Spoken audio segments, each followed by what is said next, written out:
Have you ever wondered where the Garden of Eden really was? The infamous paradise where Adam and Eve walked with God, what happened to it? Does it even exist, or is it just a myth? Today, we'll embark on a fascinating journey that will delve deep into the biblical texts, the secrets of ancient geography, and the minds of historians and theologians. Trust me, by the end of this narrative, your perception of Eden might just change forever. Imagine lush landscapes, radiant rivers, and an eternal spring that beautifully encapsulates all that is good. For centuries, the Garden of Eden has been depicted as the ultimate paradise, a sanctuary of peace and purity. But what if I told you that there are clues hidden throughout Scripture and observations scattered across the globe that reveal the shocking truth about this sacred location? What if I told you that the very existence of Eden might not be as far-fetched as many believe? To set the stage, let's revisit the early chapters of Genesis. In Genesis 2 verse 8, we read that God planted a garden in Eden, and that is where he placed Adam. The Bible then describes four rivers, Pishon, Gan, Tigris, and Euphrates, sprouting forth from this garden. This might seem straightforward, but the dating of these rivers and their corresponding locations has been the subject of much debate and speculation. What if I tell you that by following these ancient rivers, we may follow the breadcrumb trail to a potential location of Eden itself? Let's break it down further. The Tigris and Euphrates rivers are well known and have their origins in the mountainous regions of modern-day Turkey, flowing through a rock before they spill into the Persian Gulf. But what about the elusive Pishon and Gan? The identities of these rivers are clouded in mystery, leading many to speculate that they could even refer to rivers that no longer exist or have changed names over the millennia. Many scholars believe the Pishon could be linked with the ancient areas known for their riches, perhaps hinting at its identification with the Nile, which isn't too far-fetched considering the historical intertwining of civilizations in and around Mesopotamia. The Gan, on the other hand, might find its roots in other ancient waterways, possibly even the river systems running through the lands of Nubia, known today as modern Sudan and Ethiopia. So here's the first promise. What if by uncovering these river identities, we can reshape our understanding of where Eden was located? Imagine if the fabled garden lay in a land that many of us have visited or heard about. Now, consider the geographical layout of these rivers. The ancient land of Mesopotamia, often referred to as the cradle of civilization, was nourished by these two great rivers. Toward the south, further down the Tigris and Euphrates, you could glimpse the ancient city of Nineveh and Babylon, powerhouses that rose from the Fertile Crescent where agricultural innovations flourished. This brings us to another tantalizing thought. If Eden was close to these flourishing communities, wouldn't that paint a picture of what life looked like before the fall? As we peel back the layers, it's vital to remember that the Garden of Eden symbolizes not just a physical location but a spiritual state of existence. The harmony Adam and Eve enjoyed in communion with God is a comforting thought for countless Christians. But let's anchor ourselves back to geography for a moment. Consider the Jewish traditions surrounding the soil in that region. In ancient Hebrew culture, land was a divine blessing. It was associated with God's favor and covenant. Deuteronomy 8 verses 7 to 9 speaks of a land flowing with milk and honey. Is it too far-fetched to think that the Garden of Eden exemplified that promise? And now let's talk about the concept of utopia. Many ancient civilizations had their own versions of a paradise. The Greeks spoke of an Elysium, a distillation of perfection reserved for heroes. Meanwhile, in Norse mythology, there existed a place called Asgard that represented divine habitat. Could these myths be reflections of humanity's shared yearning for a place like Eden? Picture this. The idea of a perfect garden reflects our deep-rooted desires to return to a state of grace. The stories of various cultures may echo this yearning. But could those countless stories be based on a single reality? Could the Garden of Eden indeed be a place that existed far beyond biblical texts, perhaps even influencing folklore throughout the ages? As we traverse through history, let's leap forward to modern archaeological discoveries.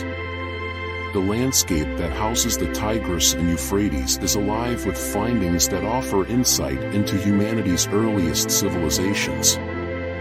As excavators brush away the dirt, cities and structures spring to life, revealing how early humans cultivated crops, created sophisticated irrigation systems, and formed societal structures. Most intriguing is the notion of Edenic landscapes discovered in the remnants of Neolithic farming villages, such as Catalhoyuk, located in modern Turkey. The impressive murals, grain stores, and bustling lifestyle present tantalizing hints of what an earthly paradise may have been like. We are not merely talking about remnants of civilization here. We're touching on the very idea that flowered in the Garden of Eden, a life tied to the land and divinely provided sustenance. Hold on. I can hear the skeptics from a mile away. But where's the proof? Well, let's take a moment to dispel some myths. While the factuality of Eden may never be conclusively proven or disproven, the essence of its lessons transcends the search for a geographical pinpoint. It symbolizes humanity's gain and loss, the individual journey toward redemption, and the collective pursuit of paradise. Since the dawn of civilization, we have sought significance within the cycles of life, just like the early people who first cultivated the wild. Through agriculture, family, and community, they likely mirrored that perfect relationship found in Eden, creating beauty from toil. Does that not draw parallels with our lives today?